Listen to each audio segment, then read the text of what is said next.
time. We are scheduled to have Gary McCollum from Impact Worship Center. Is he online or is he in person tonight? We do not Okay, see him online. I'm assuming due to the weather, okay, he might not have made it in. okay. Well, we'll ask everyone to stand and Miss Sophia. No, I'm just kidding.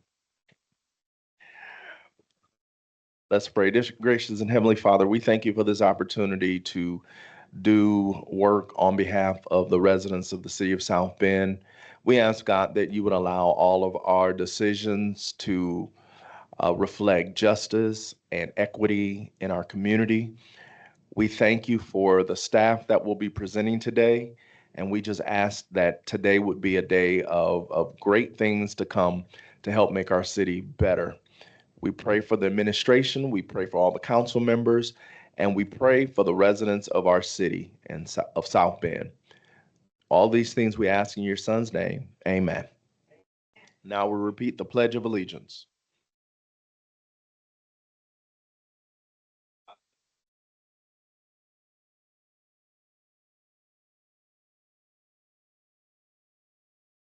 Under God, indivisible, with liberty and justice for all.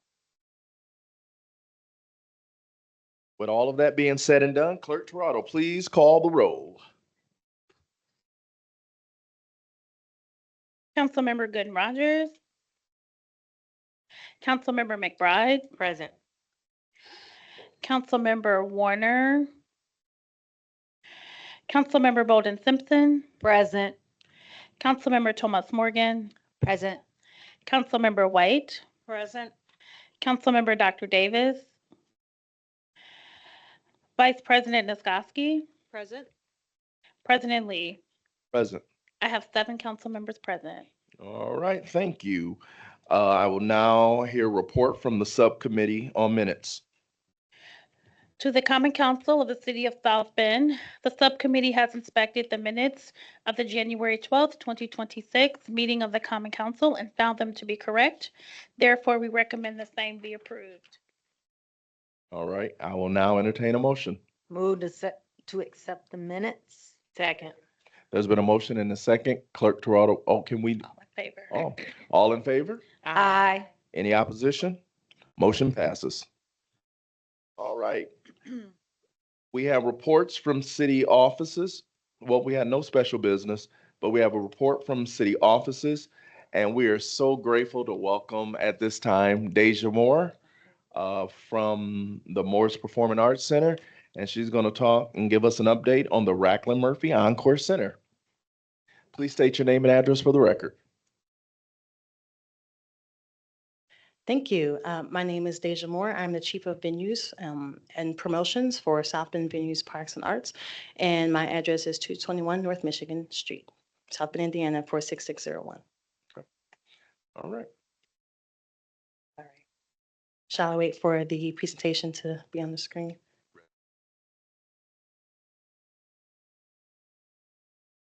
Thank you. So as they get that in presentation view, first I want to thank the council for asking me to present today. I'm looking forward to sharing an update with you all on the Racklin Murphy Encore Center. Next slide, please. Thank you. So this was the original rendering of the Racklin Murphy Encore Center. And as if you drive by, Michigan Street, I'm sure you're aware that it looks very similar to that now. We're proud of that. Slightly some shifts when it comes to the patio area. But next slide, please. We're looking forward to continuing to offer the space to the community. So when it comes to the new amenities for the Racklin Murphy Encore Center, here are a few of our key amenities that we are now offering to the patrons that come to the Racklin Murphy Encore Center in the Morris for an event. We have a new sensory room that will now allow us to be able to create a quiet and private space for patrons that might have sound sensitivities. There will be a breastfeeding chair in the sensory room. There will be a information board that we're hoping to one day shift that into a streaming screen that will allow us to be able to stream the entertainment going on in the show for patrons that have sound sensitivity. So now when patrons are attending a show, if they are in need of a quiet place or if they have a child that needs a quiet moment, they now can ask the ushers to escort them to the sensory room and have a quiet moment. So we're excited to offer that as a new accessibility amenity. In the Rackler Murphy Encore Center, we also have a new lounge. Our third-party vendor for all of our mobile bars and our lounge is still Navarre Hospitality Group. And with the lounge, we also are partnering with Navarre Hospitality Group to offer specialty drinks. So if you attend a Broadway show, such as Hadestown that we just passed, or we have Mrs. Doubtfire coming up as well, there might be a themed drink that goes along with that show that patrons are now going to be able to purchase that as well. In addition to that, we are also proud to announce that we are partnering with local businesses as well and offering their products in the Morris as well. So we are now offering Perry Vine Winery products at the Morris, South Bend Brew Works, as well as Indiana Whiskey products as well. And we're excited to be partnering with those local businesses. So that's a little bit about our lounge. And then also Navarre Hospitality Group has committed to offering a new box service for patrons. So if a patron is seated in our Loge boxes, our royal boxes, or our side boxes, they now have a little QR code on their armrest, and that QR code takes them to a system that allows them to purchase products, beverages, or concession products, and the Navarre staff will take that directly to them in their seat. So if you attend a show, that really tackles two things that we're really trying to tackle when it comes to the feedback that we've received from patrons in the past couple of years. If you've attended a show, that you know that when you enter, the original historical lobby can become tight very quickly. And so with the Rackler Murphy Encore Center's 20,000 square feet expansion, we're hoping that now patrons do not feel compacted when they come to a show and they're waiting for the inner lobby doors to open. Patrons also have given us feedback about not being able to both go to the restroom and purchase a beverage or a concession. So we're hoping now with the extended space and our double of our restrooms in the Rackler Murphy Encore Center, that patrons will no longer have to choose. In addition to that, we're hoping that the box service also helps with that for patrons that are in the boxes and don't have to, stand in line for beverages and products. So we're excited about that. If you've driven past the Rackler Murphy Encore Center, I'm sure you've noticed our signature light feature that is fully programmable as well. And I also want to make note that all of the spaces that I show in the next couple of slides are also rentable spaces for patrons as well. And the signature light feature is on our second floor. And we believe that with it being fully programmable, it will add an amazing experience for those that rent the second floor for a reception or a party or a ceremony or a luncheon or anything that clients want to rent the space for. It's able to be in twinkle different lights and also be in different colors as well. So we think that's a great feature and we're excited about that. And then lastly, our Equity in the Arts program now has an event space on the first floor that I will show you as well. And the Equity in the Arts program has been a program that's been going on for a few years now, a couple of years now. The Equity in the Arts program is responsible for our Movies at the Morris events, which are free events, our South Bend High School Music Festival, and the list goes on. And you'll see in the next couple of slides that the event space is pretty similar to a Howard Park event space. And it has a gallery art rail in that space, and also it extends on the first floor of the Rackler Murphy Encore Center. And that allows us to have monthly art exhibits for local artists and creatives. Also, we want to partner with art organizations and schools as well to also showcase youth and their art as well. And in addition to that, we want to partner with other organizations to host art workshops and educational workshops, seminars and presentations, you name it. We want the Equity in the Arts space to be a welcoming and accessible space for individuals that are interested in learning about the arts or have an opportunity to fall in love with the arts. They're able to now do that in extension to also attending a show. So we're really excited about those new amenities, and we're hoping you all have a chance to come out and see it one day. Thank you. So In the next few slides, I'll be showing you a few photos. So on the left, you'll see a beautiful view of our second floor lobby with our light feature hanging. The light feature includes over 290 LED light bulbs hanging at different lengths, so it causes a very dramatic effect. And if you see the light bulbs that are hovering over the stairwell, excuse me, those light bulbs are also hanging about 26 feet. So it really gives a very dramatic effect, which we love. And also on the second floor, the second floor overlooks the Martin Luther King Boulevard Street, as well as the St. Joseph River. So it really offers a beautiful view. The first floor we call internally our gallery floor. So that is the floor where our Equity and the Arts event space is housed. And also on the left side of that photo, there's an art rail that you really can't see hanging from the ceiling.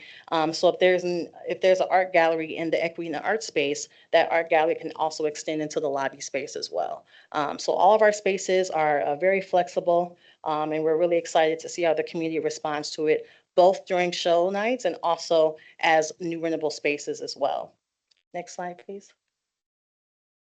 And on this slide is just a snapshot of our restrooms. We have a beautiful inclusive tiling in all of our restrooms, which I'm hoping that each of you get a chance to see as well. But that's just a photo of our restrooms. And we've doubled our restrooms in the Morris Performing Arts Center to help with the feedback that we've heard from patrons saying that they no longer have to want to choose to use the restroom or get a beverage. So we're hoping that doubling our restrooms helps with that. Next slide, please. Thank you. This is the first photo both photos really are snapshots of our stairwell as well as the light feature heading towards the second floor. So again, it just really gives a really open and elegant feel of the space and modern feel. On the left is a photo of our new lounge, which again will be staffed and managed by Navarre Hospitality Group. The lounge is also a rentable space as well, and holds about 80 to 100 people in the space. And then on the right is our Equity and the Arts event space, which holds about 50 to 60 people seated as well. And you can see a little snapshot of the art rail and the Equity and the Arts space on that left side as well. Thank you. So now I'd like to go over our grand opening series for the Rackler Murphy Encore Center. Our grand opening series kicked off this past weekend with our Tony Award winning Edwin Robinson Theater creative, who was our speaker Thursday night on January 22nd. And catch up my slides here. We also had our Equity in the Arts panel, their first panel in their space.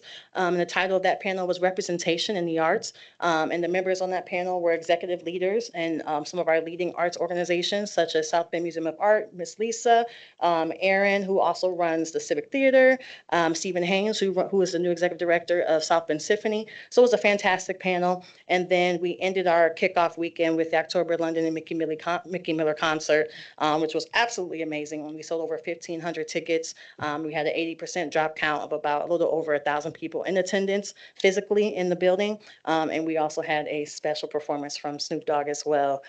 So that was a phenomenal night and memorable night. And the community responded well to that. And then our concluding weekend for the grand opening series is coming up very soon, February 6th through 7th, where we will have 2 donor receptions on February 5th and February 7th.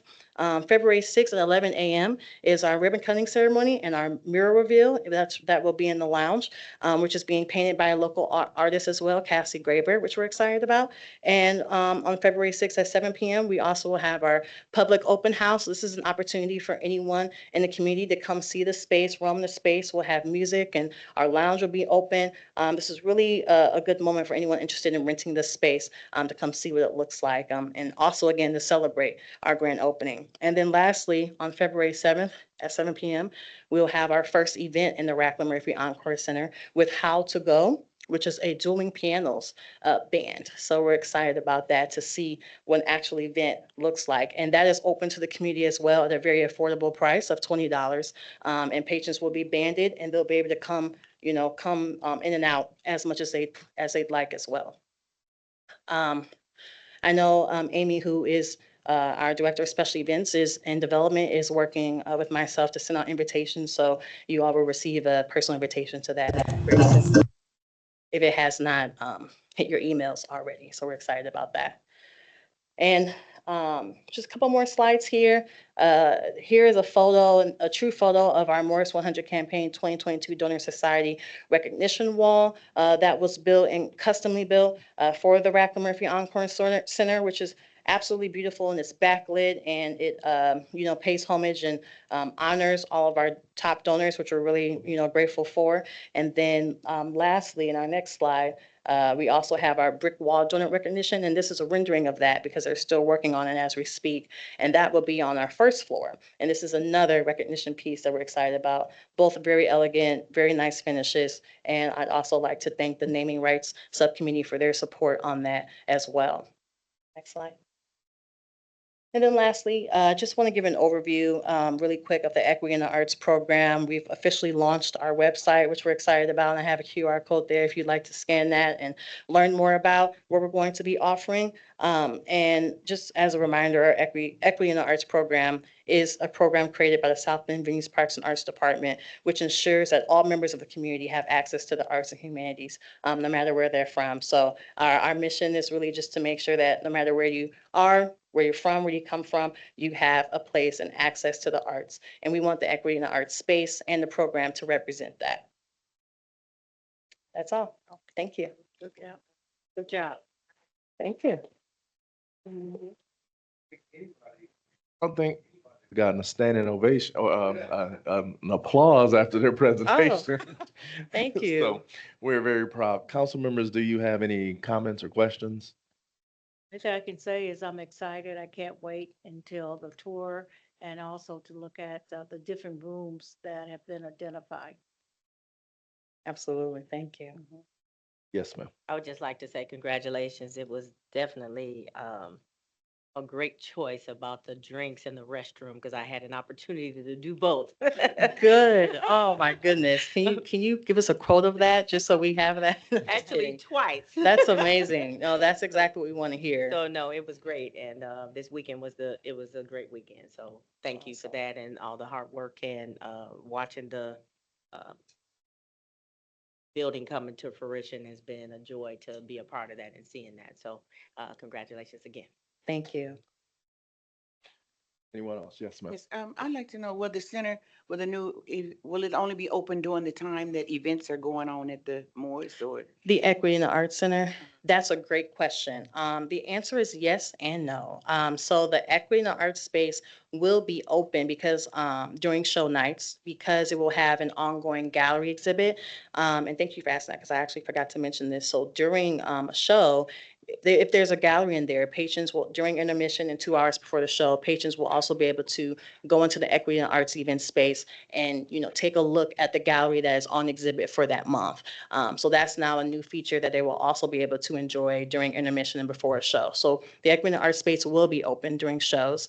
And then the Equity and Arts space also has its own schedule of events as well. So it would be, they don't have a set schedule, but it's really just tailored around the events that they plan for the community. Their workshops, their cinemas and things of that nature. And we'll be promoting that, through the VPA pages, the Morris page and their own page eventually. And they'll have their own timeframes for that as well. But we're currently working with, our Equity and Arts coordinator, Dr. Marvin Curtis, to create that schedule of events. But their schedule is going to be pretty off and on. So, yeah. Okay, thank you. Yes. All right. Thank you so much. We appreciate all of your hard work and you. and it's been a journey, but we are here. And I want to tell anybody out there that Rackler Murphy Encore Center is outstanding, and it is a great testament of what people in South Bend want to do and can do when we all work together. So thank you so much. Absolutely. Thank you very much. Thank you for your time. you. Thank you. All righty, we're moving on.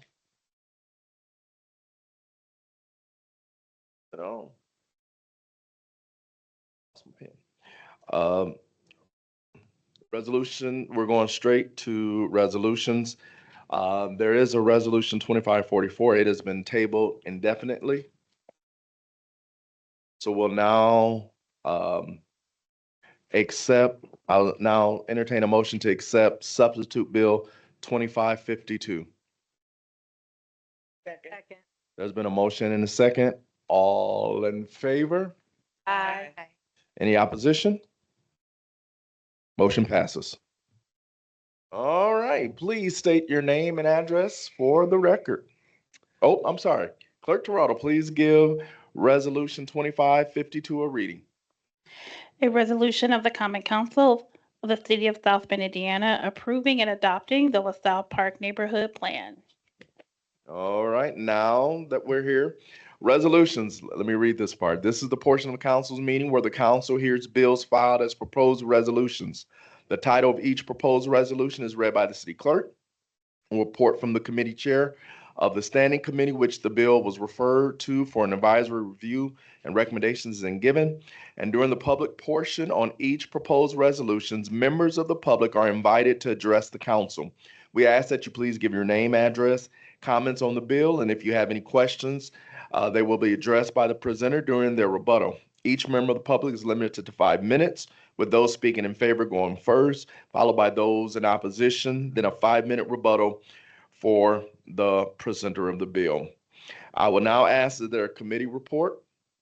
Yes, Mr. President, this was heard in committee this afternoon and was recommended to the council with a full favorable recommendation. All right, now, Mr. Dressler. Glad that you're here. Please give your name and address for the record.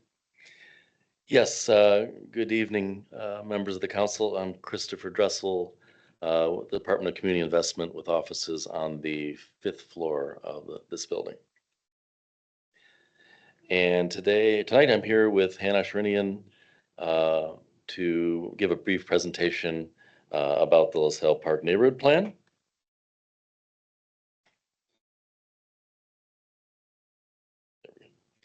So just to start off, one of the key things that we like to engage with is just about what plans are and what they're not. This plan is meant to be a physical plan. And so if you look at the physical aspect of the neighborhood, in any neighborhood, you have typically property that's in the public sector. So that's city properties. They can be right-of-ways, they can be city-owned properties like parks, and then property that's in the private sector. And it's about engaging all of those properties, finding a sort of a purposeful use for properties in the neighborhood, and then looking for opportunities for partnership in order to flesh out some of those more I think interesting projects, which we'll have some of those examples here tonight. And plans can include improvements for infrastructure, housing, amenities, and then other things that I think are unique to the neighborhood. And it's for a whole variety of audiences.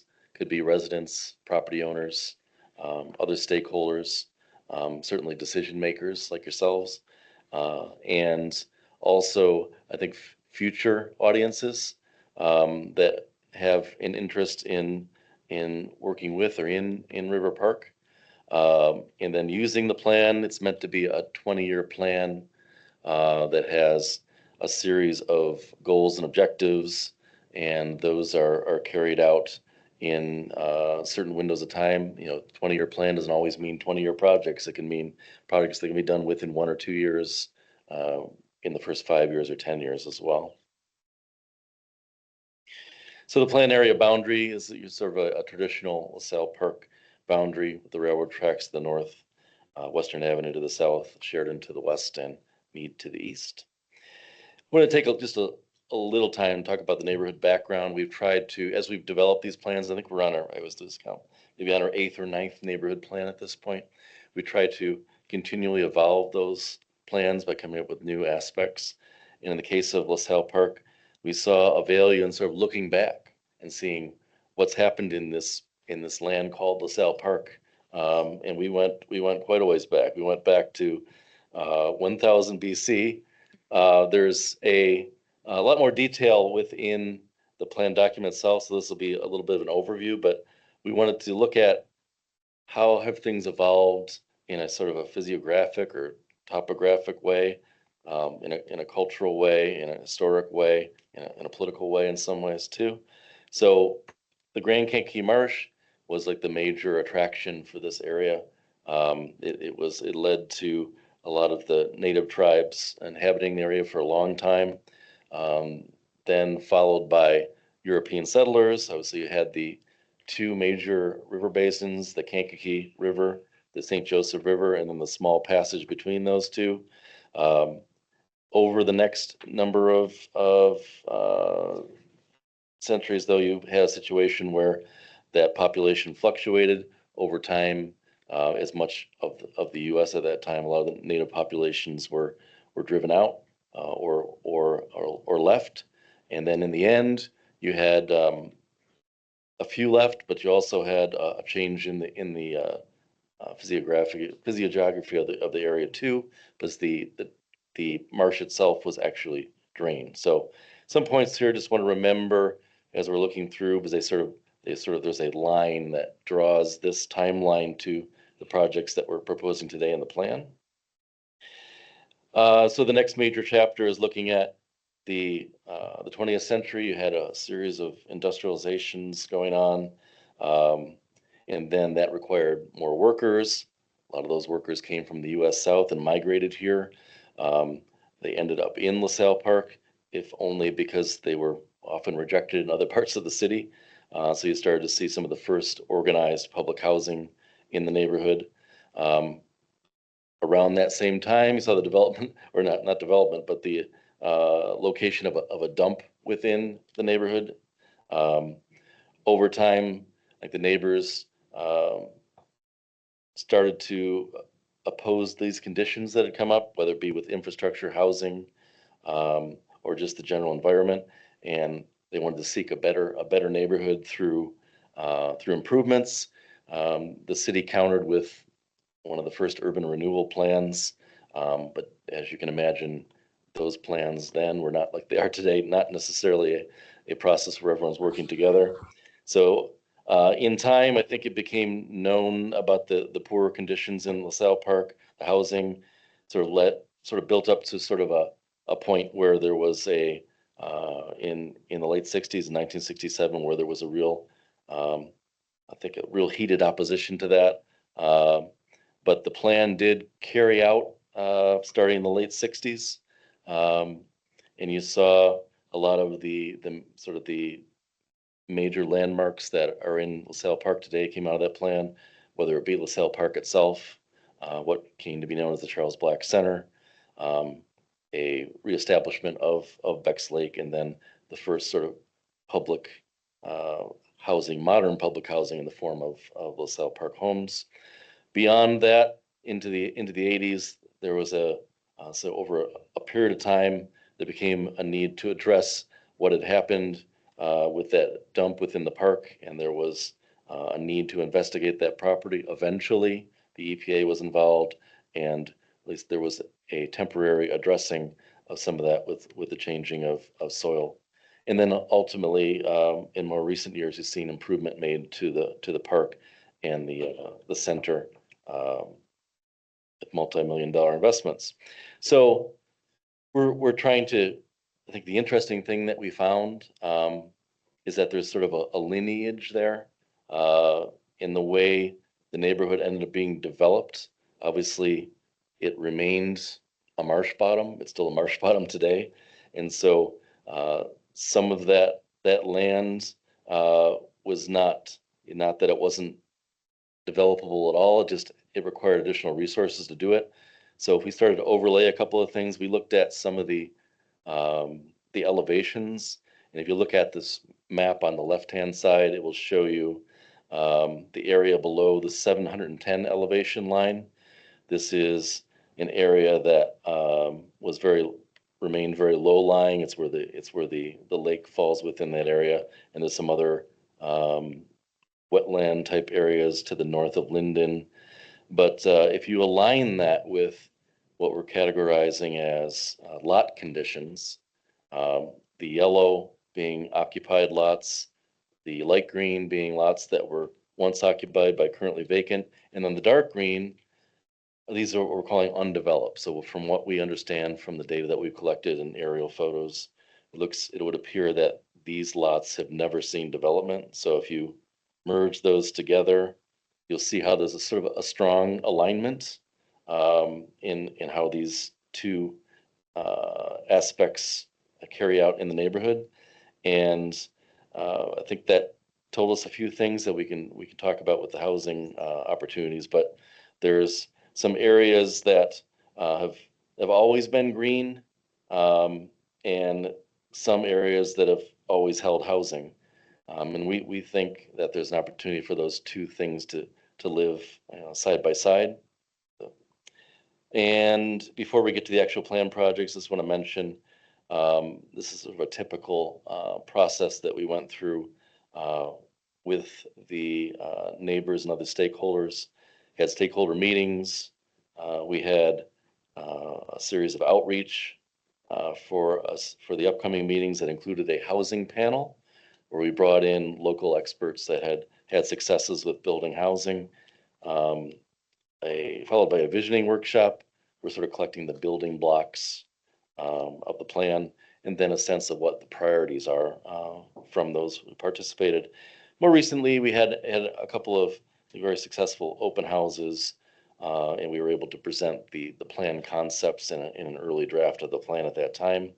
And then our latest step was going to the Plan Commission, actually late last year, for their endorsement of the plan, and then we're here with the council. And all right, and then we're up to the neighborhood plan. I'll turn it over to Hannah to offer some more details about our plan projects. Please state your name and address for the record. My name is Hannah Sherinian. My address is 627 West Washington Street. So now we're going to get into the meat of the plan, the neighborhood plans. We're going to talk about the proposals. So we have 12 project proposals here. And to get into where they are, they're located all throughout the neighborhood.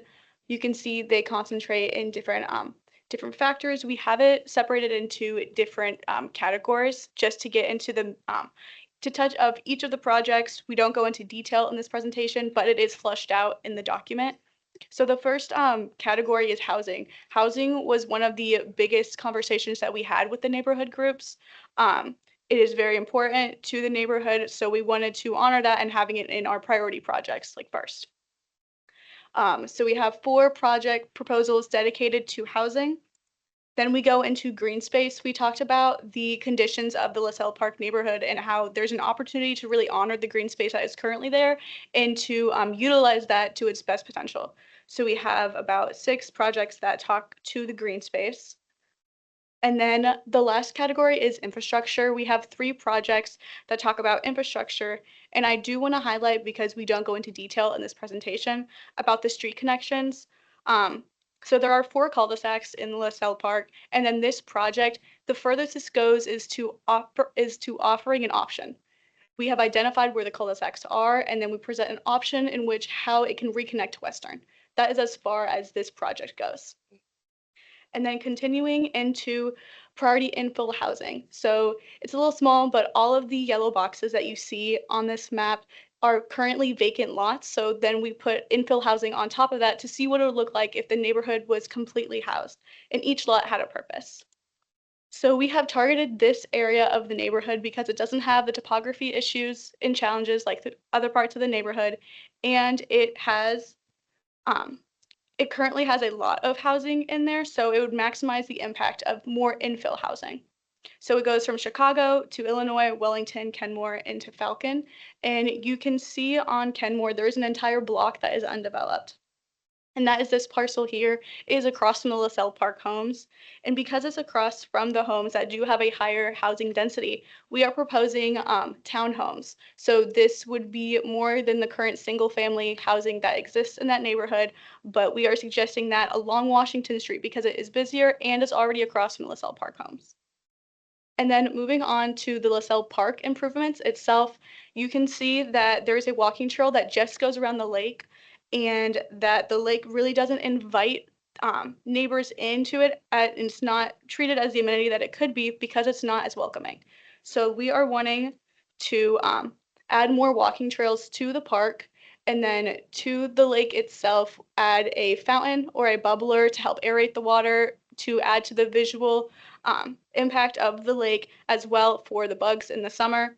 and then adding a dock to invite residents into the lake to look over it, just to further engage them, because currently they're not really engaged with the lake and they're not really able to come up and really look into the water safely. And then for the walking trail, it goes all throughout the park, as well as including more parking along Linden Avenue. People park there currently for soccer games and things like that, and it's not the safest, so trying to make it better for parking, at least in that area. And then you can also see the tree nursery. It's a little hard, but it's right below the lake.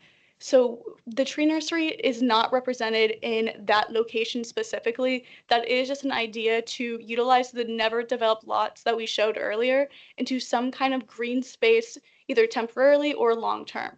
So a tree nursery could really go anywhere throughout the neighborhood that we can show later, but the location currently is just a concept. And then moving on to the Linden Avenue Trail, I got this photo from Street View from this summer, and you can see that there is someone picking up trash. There is a lot of dumping along this street, and it doesn't help that there's a lot of all of the properties along Linden Avenue below the railroad tracks are privately owned. So they are not as well maintained as they should be, and it's harder for the city to come and pick up that trash because it's in private property. So we are recommending to fully utilize the public right-of-way. So that would be adding a fence, benches, a trail, lighting, and a curb. So the fence is really important because it'll separate the private and public property. So that means if someone still is dumping trash there, the city can more easily come and pick it up. This would also reduce the traffic through there because we heard that is a high traffic area. And then moving on to the streetscape improvements and traffic calming, this map reflects what we heard from the residents in that Linden Avenue and Washington Street need streetscape improvements, and Sheridan, Falcon, and Cayley Street need traffic calming. And then the orange circles are tagged for intersection improvements. That's for both pedestrians, cyclists, and for those driving. And then to move on to the bike infrastructure. So the bike infrastructure that we're recommending in the neighborhood is all shared use path. So that is just a widened sidewalk.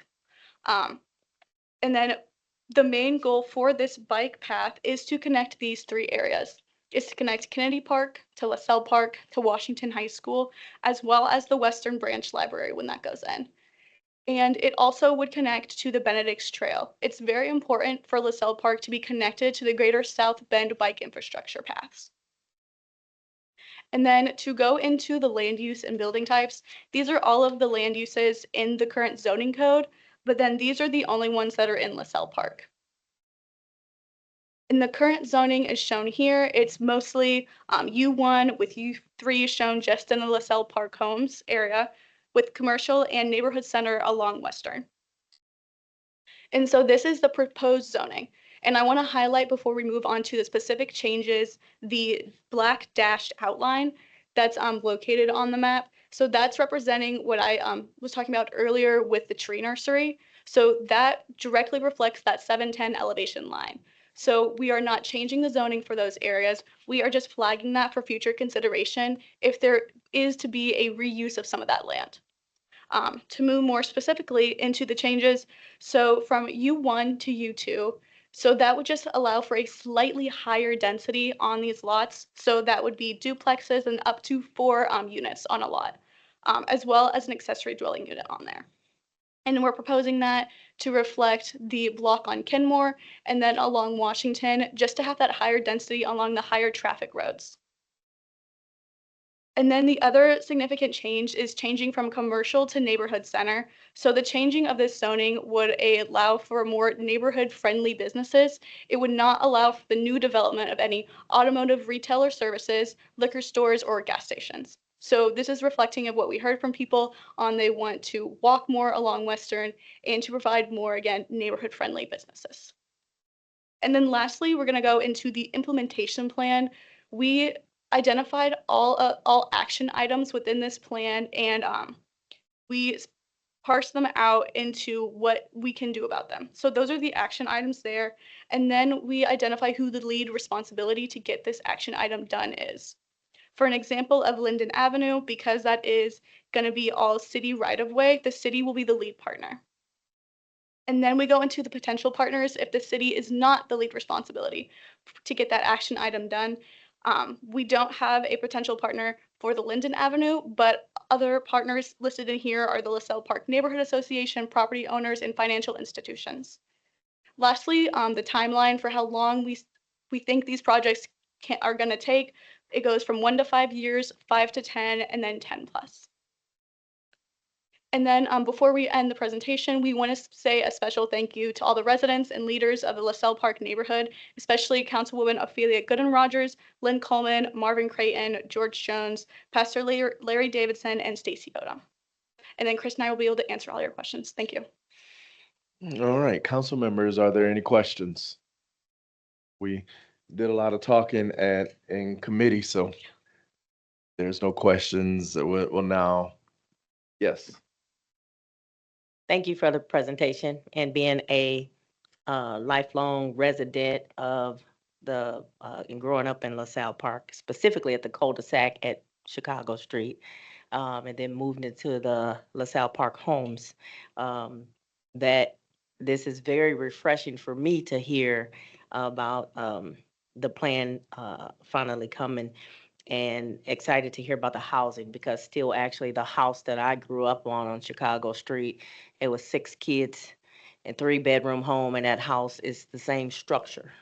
And most of the homes there are still in that condition. So this is very refreshing to hear. I know that it started a lot of the growth on Western Avenue, but to see housing become tackled and addressed, that is very, very exciting for me to hear and see. Grew up at the LaSalle Park, so saw the transitions there. That's actually where I learned to play ball and went on to basketball scholarship in college. So a lot of history. My heart is really, really pleased to hear this tonight. So I'm excited for all the residents of the 2nd District, and this is an exciting time for the city. So thank you so much. Awesome. Thank you. Yeah. Anyone else? Yes, I just say again, thank you to the city and thank you, Chris. And, did you hear me? You didn't hear me at all. I would like to say thank you to the city. Thank you, Chris. Thank you, Hannah, and all of you for coming out and spending the time and talking to the people and just, answering questions that people needed to know. And it's been a long time coming, so now let's get busy and let's get the ball rolling. Yeah. Thank you. Agreed. Anybody else? At this time, we'll now go to the public hearing. Clerk Terrell, is there anyone from the public in the chambers or online that would like to speak in favor of this resolution? I would. All right. My name State your name and address. Stacy Odom. I live at 209 East Bronson Street. And I'm just looking forward, I think, with the community, the LaSalle Alliance Neighborhood Association, Odom Community Developers, the residents and the community. We're looking forward to working with the City of South Bend to further in our community. We've built I think, a really, really good relationship in the last couple of years, and we're looking forward to moving forward. So we would like for you to adopt a plan and go forward with it. Thank you very Thank you. much. Clerk Terrell, is there anyone that, you, Get the comment stage. I'll come back. Come back, okay. Anybody else? In person or online, wishing to speak in favor or in opposition at the moment? Okay. No one's in opposition? All right. Now we'll go to public comments. Comments from the council. Ms. White. Okay. I'm gonna make my comments very short. Having lived on Kilmore Street, right across from Lynn Coleman, it was quite an experience. It was a sense of community and how individuals really worked and support each other. As you begin to look at the rich history of individuals who are now operating various positions, even in our city, but outside as well. LaSalle was very, very unique. The lake is not the west side. And so we spent years trying to clarify, we're not talking about the west side, we're talking about the lake and its uniqueness. I know that we've waited a long time to even get to this point. So just want to acknowledge the LaSalle Neighborhood Association, the administration. I know that we've had many meetings, a lot of adjustment has been made, and I think that we will be off to a great start. And it's important that we do work together, we listen, and it's all right to disagree, but it's how you disagree and how you move forward. Thank you so much. Anyone else? I think the only other comment that I forgot in all my excitement was about the potential zoning changes. If you guys will consider that you keep that or continue that, that additional housing could come about in the future. So that was my only other additional comment for that. Thank you. Well, yes. I just wanted to add to that, add my thanks to others, to the neighbors who showed up and voiced your concern. This is your neighborhood. And so how important that was. And I think, really want to give kudos to our South Bend Community Investment and Planning team, not just in this plan, but in the other eight other plans that we passed over the past few years. There was real neighborhood engagement. And so, we received postcards, you made calls, even knocked on doors, and for some of the neighborhood plans to make sure that residents came out. And that just shows a real commitment to want from the city's end to want to work with neighbors to make this their neighborhood plan. So just want to thank you for that, that extra, it's not all cities do that. And so just that extra extension that you made. Thanks. Anyone else? I'd just like to say my grandparents, my mother, they're from that side. They were on Newcomb Street, and it is a very unique group of people with a very strong DNA for change and commitment. And I know that it's taken 70 years to bring this about. So thank you to the community investment team and everyone that's involved. We're excited because we believe that everybody needs to have a quality place to live and be able to live somewhere where people can be proud of. And so it is refreshing to hear that the city and the neighbors are working together in order to bring this to pass. And I hope that we can do whatever we need to do in order to bring this to pass quickly. One of the Ms. Collier, she said, I don't know how much longer I got, so I want to be able to see something before I go. And so I hope that Mr. Dressler and the community investment team will work hard. We want to acknowledge Mr. George Jones, who was here earlier today, and I know you might have wanted to speak, but we want to just acknowledge what you said at the committee meeting, and we do appreciate what you said. And so at this point, with everything being said, I will now entertain a motion. That motion, resolution 2601 be adopted by the council.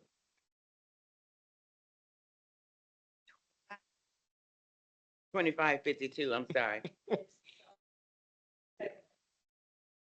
Yes. All right. Did we accept the substitute?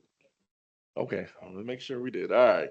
All right. There's been a motion and a second. Clerk Toronto, please call the roll.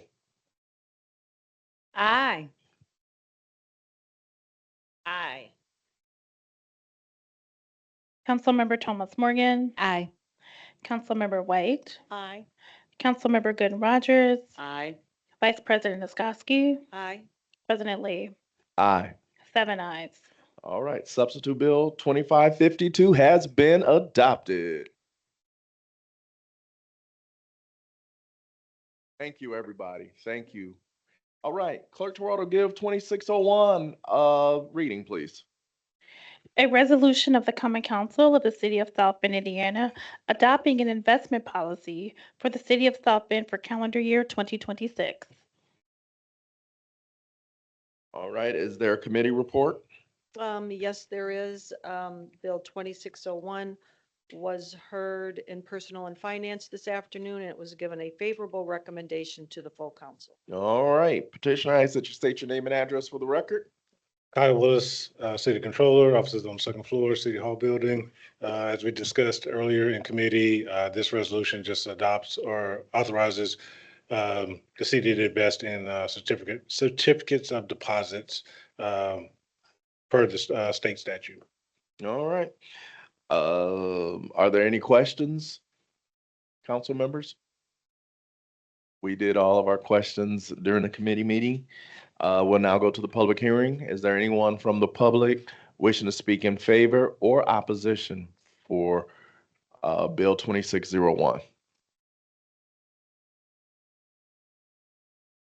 Any members of the public in person or online wishing to speak in favor? Is there anyone that's looking to speak in opposition? I do not see anyone from the public in person or online wishing to speak in opposition. All right, at this point, the public hearing on Bill 2601 is now closed. Council members, are there any comments? If not, I'll entertain a motion.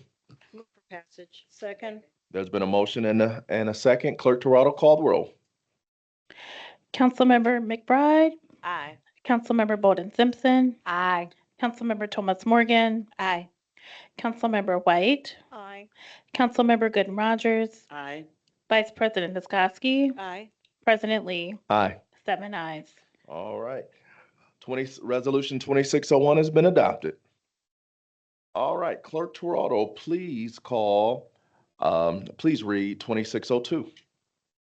A resolution of the Common Council of the City of South Bend, Indiana, authorizing the city controller as signatory for the state revolving loan program. All right, is there a committee report? Yes, there is. 2602 was heard in committee this afternoon in Personal and Finance and was given a favorable recommendation to the full council. All right, petitioner, state your name and address and your presentation. Kyle Willis, City Controller, offices on the second floor, City Hall. Resolution 2602, this is more of as we discussed earlier, this is just more of an administrative action for the Indiana Finance Authority. Currently, I am not on file for them as the authorized signer for the City of South Bend. Eric Horvath, Director of Public Works, is currently one of the authorized signers for the City of South Bend, but being that I'm the person that submits disbursement requests for bond proceeds to pay for project expenses, they are now requiring that they have my name on file. So with the approval of this resolution, we'll be in compliance with them and they'll be able to release some disbursements that are being held up right now. All right. Are there any questions, council members? All right, we'll now go to the public hearing. Is there anyone from the public wishing to speak in favor of Bill 2602? In person or online? I do not see any members of the public in person or online wishing to speak in favor.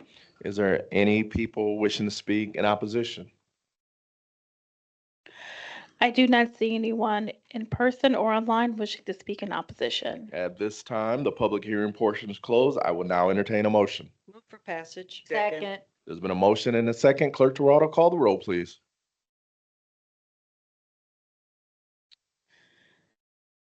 Sorry, I was reading a comment from a member of the public. Councilmember Thomas Morgan, Aye. Councilmember Gooden Rogers, Aye. Councilmember White, Aye. Councilmember McBride, Aye. Councilmember Bolden Simpson, Aye. Vice President Niskoski, Aye. President Lee, Aye. 7 ayes. All right, 2602 has been adopted. Clerk Toronto, please give 2603 a reading. A resolution of the Common Council of the City of South Bend, Indiana, approving an order of the South Bend Plan Commission, approving a certain declaratory resolution for the River West Development Area adopted by the South Bend Redevelopment Commission. Is there a committee report?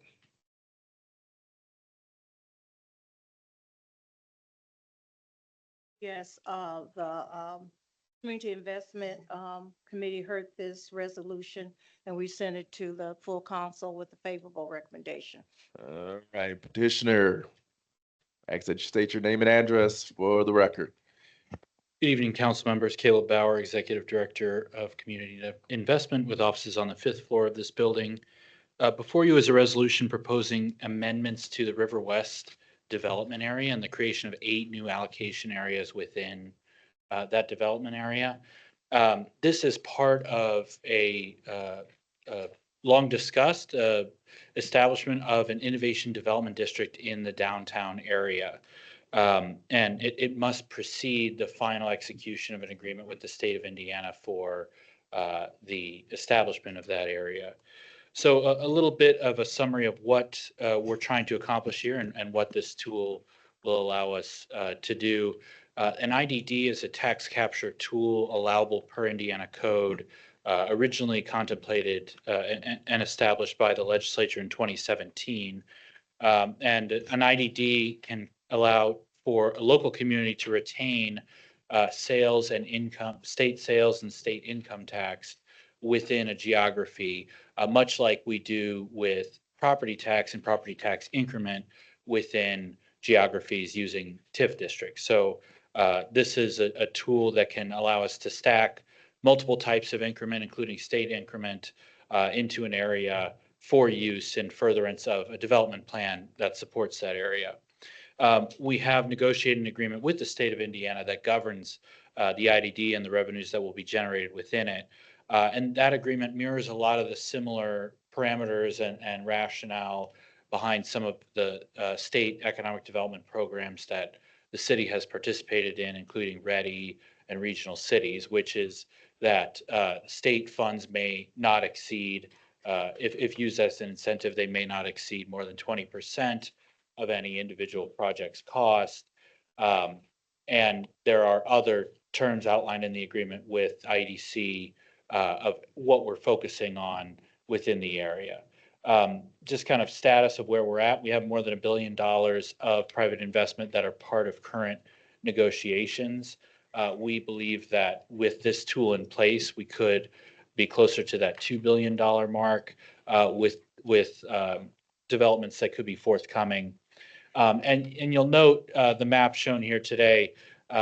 Really, it is intentionally drawn map to ensure that we're focusing on areas that are underdeveloped within the downtown. So this is focused on parking lots, vacant buildings, or underutilized properties within the downtown areas where you would have significant generation of increment from a redevelopment project.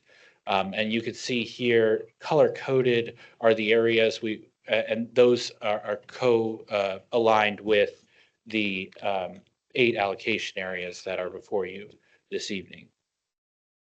So as I mentioned, an agreement has been negotiated with IEDC, the Indiana Economic Development Corporation, that would govern the retention of those state taxes, state income and state sales tax within the downtown area.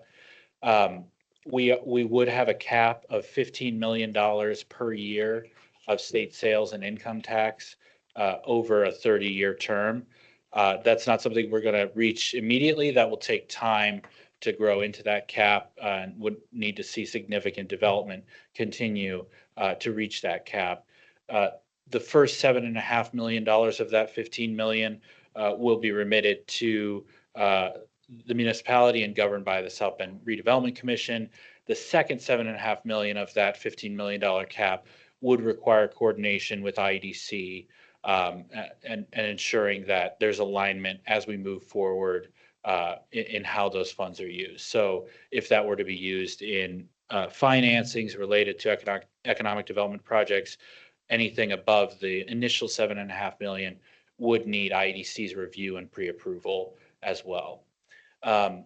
The state maximum contribution over that 30-year term at this point in time is $225 million, though the state has already discussed with us the potential for amendments if necessary in the future, if we're 20 years down the line and we've reached that $225 million state maximum, the state would be open to revisiting that at that time. Ultimately, the agreement would allow the establishment of an IDD allocation area separate from these TIF allocation areas, but that overlays them. That would be set effective March 15th of 2026. Indiana code prevents the modification of any of our TIF areas, our economic development areas and their sub-allocation areas once an IDD has been established. So that's why coming before you today is the establishment of these 8 new allocation areas, because we will not be able to modify their boundaries for the next 30 years. There's significant return on investment for both the city and the state, up to $225 million of state taxes being retained here locally is obviously a significant value for the city, but as well for the state of Indiana. We've had analysis done by Baker Tilly that a full build out of the IDD district would result in more than $1 billion added to Indiana's GDP annually, and potentially up to $45 million in state taxes. So only a share of that needing to be retained locally to unlock these benefits for both our community and for the state of Indiana. As I mentioned, these are the 8 new allocation areas being established. The one thing to note is these are already part of an economic development area. All these parcels are already part of the River West development area. What we're doing today and what we're proposing is establishing 8 new allocation areas that restarts the base rate and the 25-year clock on each of those geographies. For the most part, we will not be giving up much in incremental revenues because most of these parcels, as I mentioned, are pretty low assessed value parcels. They're vacant buildings, parking lots, or underutilized properties. And so we'll be setting through this action a new base rate, and then in each of those 8 allocation areas, a new 25-year lifespan would be triggered upon the first issuance of any financing within one of those areas. Timeline for the allocation area establishment, we had a plan commission consideration earlier today because of a quorum issue related to their meeting last week, and it was approved by them. It now comes before you. If you were to adopt this resolution, this would go back to the redevelopment commission in February for a final confirming resolution from them. Just want to show, though it's not necessarily on the agenda tonight, on first reading this evening is an economic development agreement that would utilize IDD revenues as part of it. And so I'll be back before you at your next meeting to discuss that in more detail. But just to kind of give an idea of what types of projects the IDD can enable for us is the Colfax Corner project, which is a partnership between the University of Notre Dame and Ancora, a private developer, to redevelop the South Bend Tribune building and the Main Street Row properties on Main Street. A really exciting project that will bring university faculty and staff into the downtown area, but also other partners, other private sector entities, co-locating in an innovation campus here in the downtown. So a couple key metrics: 400 FTEs would be coming into the development, more than $150 million total investment, with, again, significant economic impact over the next 10 years. So not part of the resolution tonight, but just illustrating what types of projects can benefit from the IDD, particularly those that are bringing a lot of jobs or would have generate a lot of sales tax, and so in this case, the income taxes generated, the state income taxes paid by the employees within this development would be retained within the IDD, and therefore would be able to be used as part of this economic development agreement that will come back before you for third reading at your next meeting. The ultimate goal here is to actualize what's been set out in the draft downtown plan. We've still got to bring the final version before you, but it is really stitching back together our urban core. It is also the driver of a lot of our property tax base, and that can have a lot of add-on benefits for the rest of our community and our neighborhoods as well. So we're excited to be at this point. And I will stop there and happy to take any questions. All right. Council members, are there any questions?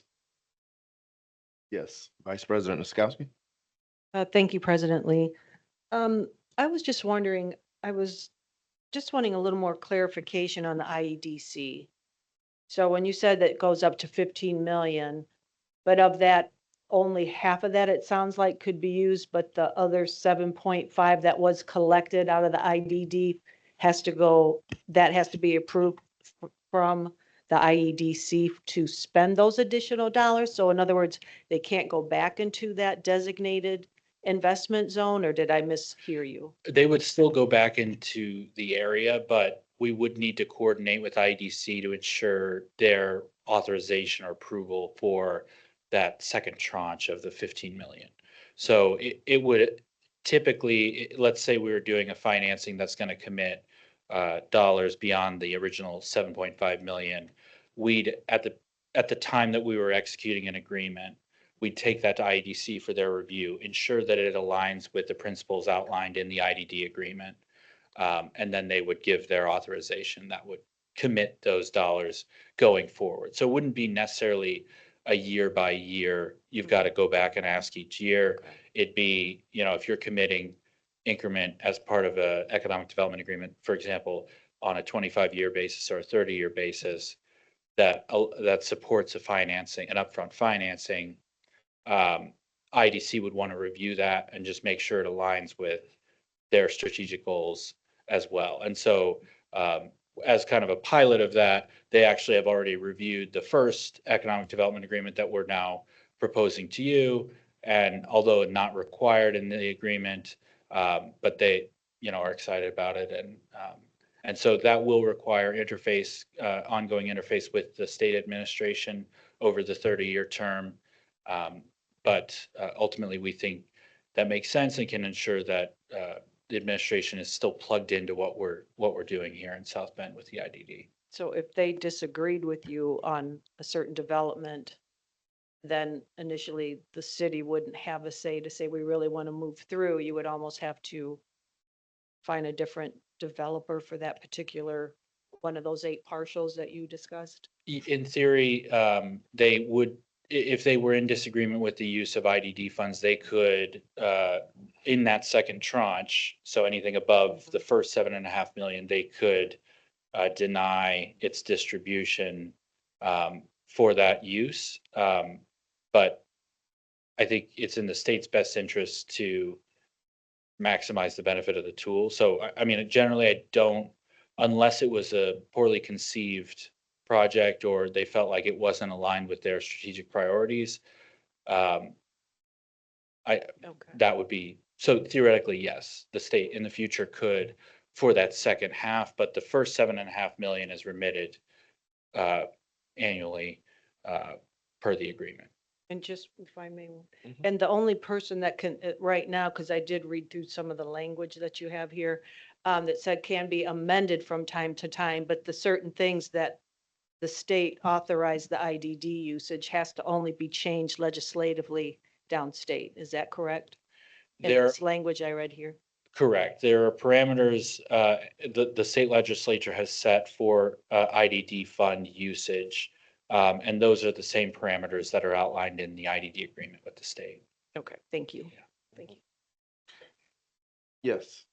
Thank you. Something just came to my mind because when I first read through this, I thought it was like 8 different tips. What is happening with they're all within the River West TIF, right? Yeah. Is that being dissolved or is still, just help me with my. No. Yeah. River West, Still. the River West development area is not being dissolved, and it continues through, I believe, 2037. Okay. Most of the parcels in that area. It's still the largest economic development area, and it's not going anywhere anytime soon. It's utilized for a lot of key projects. Yes, these are allocation areas within that development area. And so though they're technically part of that area, they do have their own sub-geographies, and we will have to do accounting within each of them for the revenues generated within those areas. So it'll be a little bit more work on the administrative side, but ultimately we think it's worth that, just not only because of the IDD tool, but also the benefit of, by setting 8 different allocation areas, we can issue a financing in one area that starts a 25-year clock. It might take 5 years for some of these other areas and other areas of downtown to have a project big enough to need an economic development financing. And therefore, that area will have not started its 25-year clock until such time that those agreements come forward. So you're not starting the increment capture before there's any increment to be captured, if that makes sense. Mhm. Anyone else? If not, we will go to the public. Clerk Toronto, is there anyone from the public wish to speak in favor of Bill 2603? Resolution 2603? At this time, I do not see anyone from the public or online. Yes, wishing I to would, speak in. please. I would like to speak Are you speaking in favor or in opposition? in favor. Please state your name and address. Yes, good evening, council members. Steve Francis, 2-Day Lake Drive, South Bend, Indiana. I am speaking on behalf, I'm a founder of an organization called CREED, Center for Responsible Environmental and Economic Development, based here in South Bend. And I would like to express some strong support for the concept here. I think it's really unique and exciting that the state has provided the opportunity to capture state sales tax and income tax revenues to put towards development of the downtown district.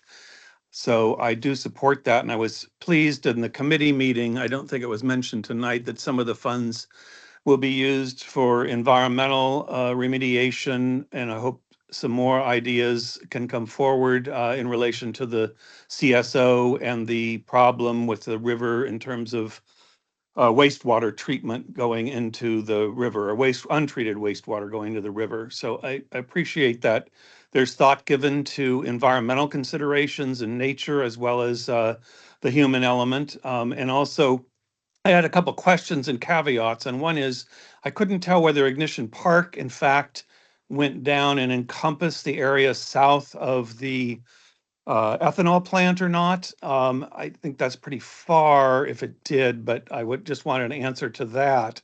And then as moving forward, I hope that, that the city, as it did clearly in the LaSalle Park development, will be open to a public, transparent process that involves the public, and particularly some caveats that you consider, solar installations on developments going forward so that you could comply with the city's climate action plan, which was passed by previous city councils and it's been revised this last year, but yet has to appear before the council.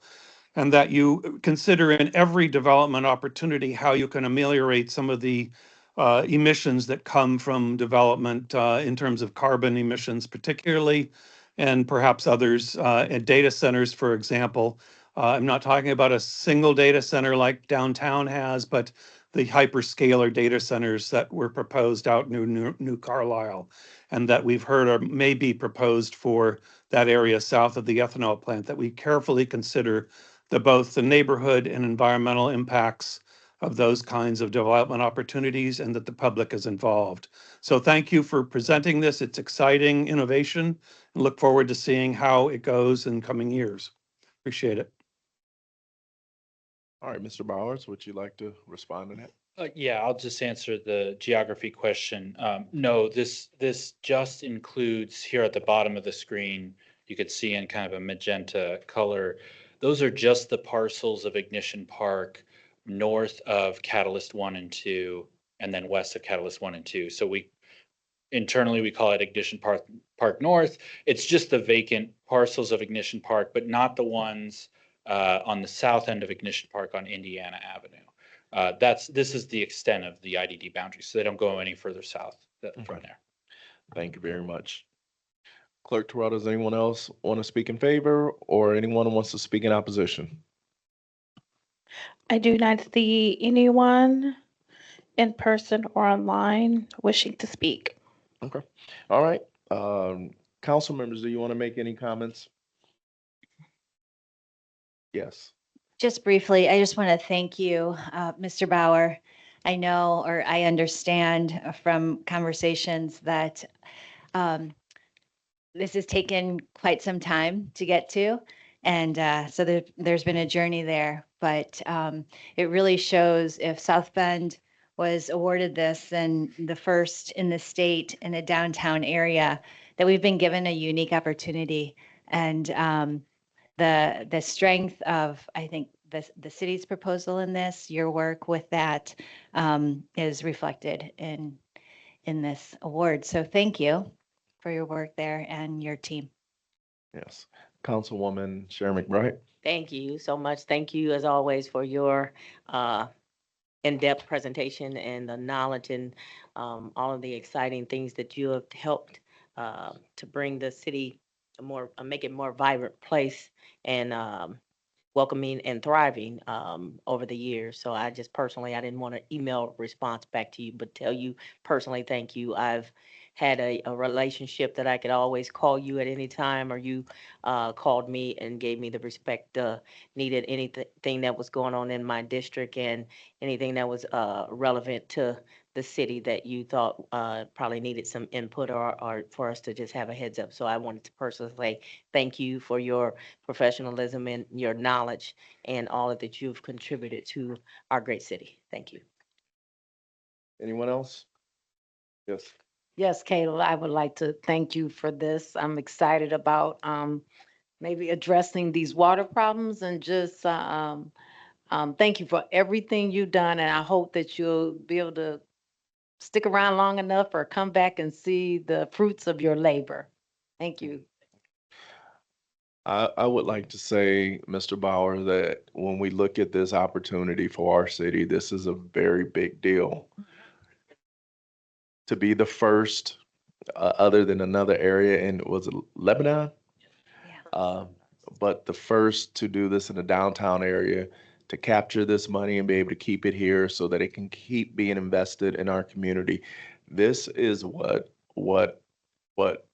great cities do. And so I'm excited about what the future is going to look like for the city of South Bend and being able to take advantage of these opportunities. So thank you to your team and to everyone that has worked hard to be able to get this done, especially to our state legislators who've been working.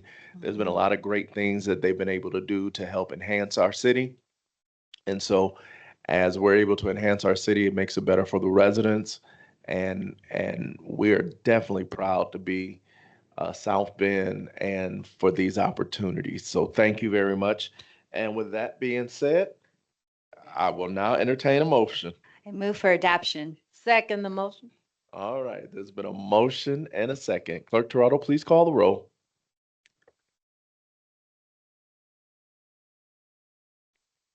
Councilmember McBride, Aye. Councilmember Gooden Rogers, Aye. Councilmember White, Aye. Councilmember Thomas Morgan, Aye. Councilmember Bolden Simpson, Aye. Vice President Niskoski, Aye. President Lee. Aye. 7 ayes. All right. Resolution 2603 has been adopted. All right, I would like to make a motion to accept the substitute for 2604. So move. Second. There's been a motion and a second. All in favor, say aye. Aye. Any opposition? Resolution substitute for 2604 has been accepted. All right, Clerk Toronto, would you please give 2604 a reading? A resolution of the South Bend Common Council appointing Sharon Benicki, Monique Thomas, and George Jones to 3-year terms as members of the Community Police Review Board.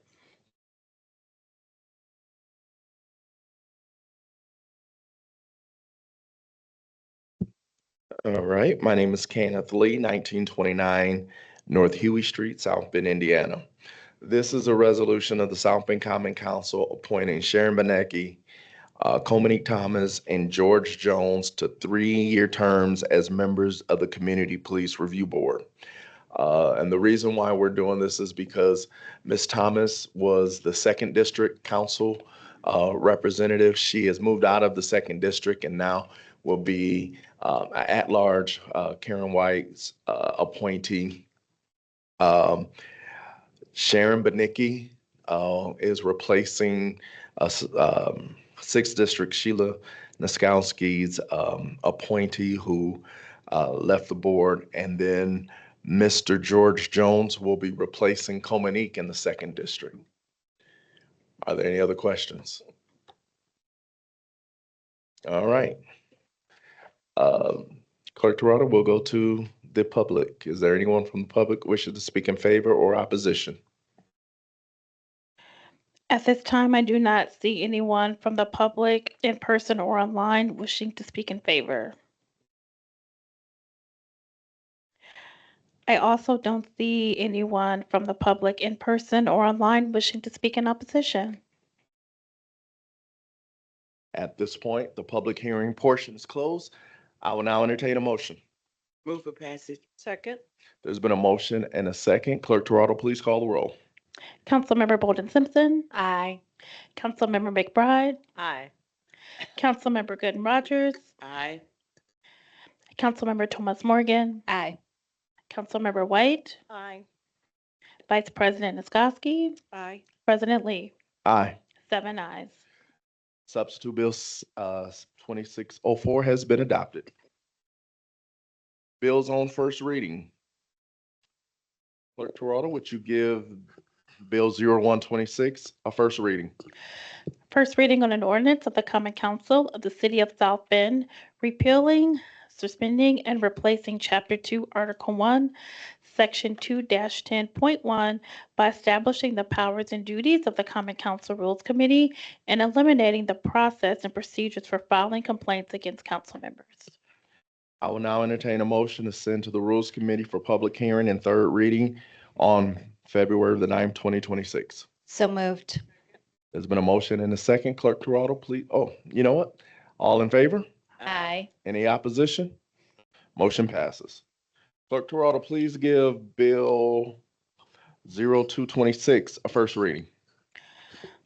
First reading on an ordinance of the Common Council of the City of South Bend, Indiana, approving a petition of the Advisory Board of Zoning Appeals for the property located at 1114 Mayflower Road, Councilmanic District Number 6 in the City of South Bend, Indiana. I'd like to entertain a motion to send to the Board of Zoning Appeals for public hearing on February the 2nd and send to the Zoning and Annexation Committee for public hearing and third reading on February 9th. There's been a motion and a second. All in favor? Aye. Any opposition? Motion passes. Clerk Toronto, please give 0326 a first reading. First reading on an ordinance of the Common Council of the City of South Bend, Indiana, approving a petition of the Advisory Board of Zoning Appeals for the property located at 1307 Corby Boulevard, Councilmanic District Number 4 in the City of South Bend, Indiana. All right, I would like to entertain a motion to send to the Board of Zoning Appeals for public hearing on February the 2nd and send to the Zoning and Annexation Committee for public hearing and third reading on February 9th. Second. There's been a motion and a second. All in favor? Any opposition? Motion passes. Clerk Toronto, please give 04-26 a first reading. First reading on an ordinance of the Common Council of the City of South Bend, Indiana, approving a petition of the Advisory Board of Zoning Appeals for the property located at 1301 Corby Boulevard, Councilmanic District Number 4 in the City of South Bend, Indiana. I would like to entertain a motion to send to the Board of Zoning Appeals for public hearing on February 2nd and send to Zoning and Annexation Committee for public hearing and third reading on February 9th. Second. There's been a motion and a second. All in favor? Aye. Any opposition? Motion passes. Clerk Toronto, please give 05-26 a first reading. First reading on an ordinance of the Common Council of the City of South Bend, Indiana, authorizing the city to issue one or more series of its taxable economic development revenue bonds and approving and authorizing other actions in respect thereto in connection with the Colfax Corner ML LLC project. I would like to entertain a motion to send to the Community Investment Committee for public hearing and third reading on February 9th. So moved. Second. There's been a motion and a second. All in favor? Aye. Any opposition? Motion passes. Unfinished business. Is there any unfinished business? Is unfinished? Yes.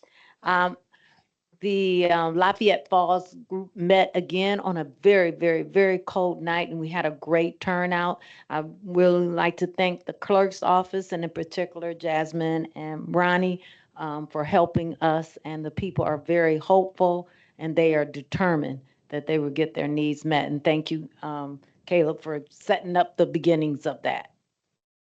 Thank you. Any other unfinished business? Is there any new business? Yes. Thank you. Just as a reminder to everybody, this Thursday at the TRC, we're going to be going for the public engagement piece for the master plan for Rum Village Park. I encourage everyone to go. Please reach out to anybody you know that lives in that area. It's important to have their feedback and input as we get to this point in that process. Thank you. I would just remind people that coming up on the 6th and the 7th is the ribbon cutting and activities, as Deja Moore explained in her presentation to the council, for the Racklin Murphy Encore Center at the Morris Performance Arts Center. It is an outstanding, beautiful venue, and I believe it's going to breathe the life into the Morris for another 100 years. And so if you're available to be able to come out and be a part of those activities, you should definitely make it your business to do it. Thank you. For our students, especially in the South Bend Community School Corporation, it is an e-learning day. Students, you need to get online. Learning has to continue. So please get online and meet with your teachers, and so we can keep the learning going. Thank you, President Lee. Yes, Ms. White. I would just like to make the announcement that the Youth Advisory Council will have its orientation this coming Saturday, which I believe is January the 31st. Is that correct? Or say that again, I'm sorry. The Youth Advisory Council orientation, because of the weather, we had to reschedule. For Saturday, January 31st. 10 Yep. to 12, right? Yep, Okay, 12 to 2 12 to 2. 12 to 2. on Saturday. Yes. Okay, thank you. Okay, no problem. Mm-hmm. What, we'll talk. Oh, Sorry. no problem. I'm flexible. No problem. Anyone else? All right. And that being said, I'm sorry, the President Lee, what time for the Rum Village? That's it, Rachel just asked me. It's from 4:30 to 7 at the TRC. Okay, I'll get with you guys if we could push something else out on that to yes, media. happy to do that. Thank you. Also, just want to congratulate the Martin Luther King Foundation for their 40th year of celebrating Dr. King's birthday. It was a very cold, snowy morning, but I was amazed at the amount of people who pressed their way out to be there. I think it was over 800 people, and they had great workshops and great energy and great participation from young people throughout the community. So again, thank you to those that's on the committee, and especially Ms. Gladys Muhammad for all the wonderful work that she does to make that happen for the last 40 years. So again, it was a great day. All right, at this point, we're going to go to privilege of the floor.